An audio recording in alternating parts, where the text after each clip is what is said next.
Ularning barchasiga yuzlab ruxsat etiladi.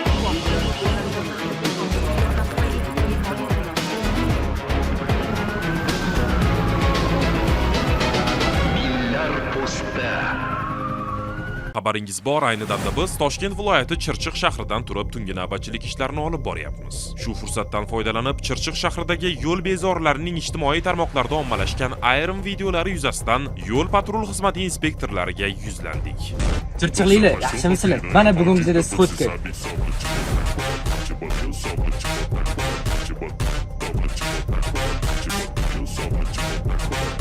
Ko'rdikki, yoshlar, bir guruh yoshlar ijtimoiy tarmoqlarda har xil mana shu yo'l bezoriligini targ'ib qilgan holatda o'zlari ham yo'l qoidalariga bepisandlik bilan qarab harakatlanishayotgan.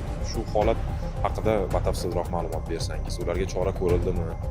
Haqiqatan ham Toshkent viloyatining Chirchiq shahrida bir qator yoshlar yo'l bezorini sodir etgan videolari ijtimoiy tarmoqlar orqali tarqaldi.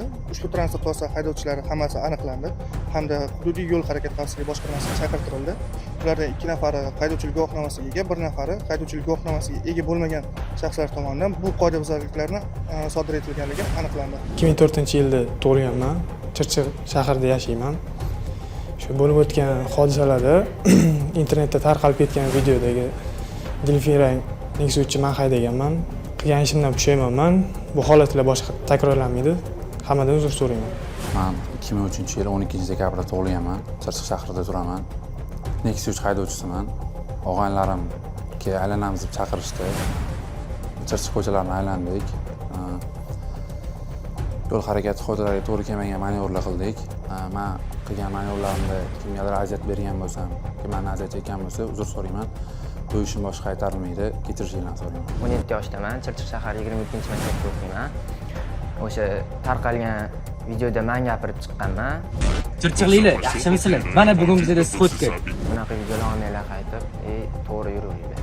Shu qilgan ishim noto'g'ri, boshqalarga ham tavsiya qilmayman. Hammadan uzr so'rayman. Bu video to'g'risida xabarim yo'q edi. Ularga nazorat olib, oldini olaman hammasini. Nazorat qilaman.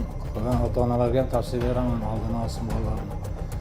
Nima qilgan ishini bilib, oldini olib yurishsin. Hozirda uchala transport vositalari ham jarima maydonchasida turibdi.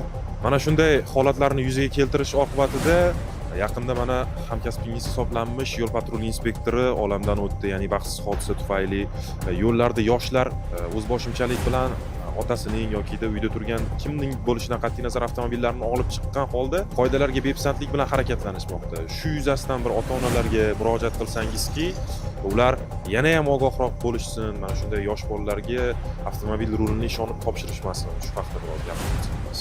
Haqiqatan ham yo'llarda yosh bolalar, ya'ni haydovchilik guvohnomasi olmasdan turib transport vositasini haydayotgan haydovchilar ko'p aniqlanmoqda. Ushbu bo'yicha reyd tadbirlari ham o'tkazilmoqda.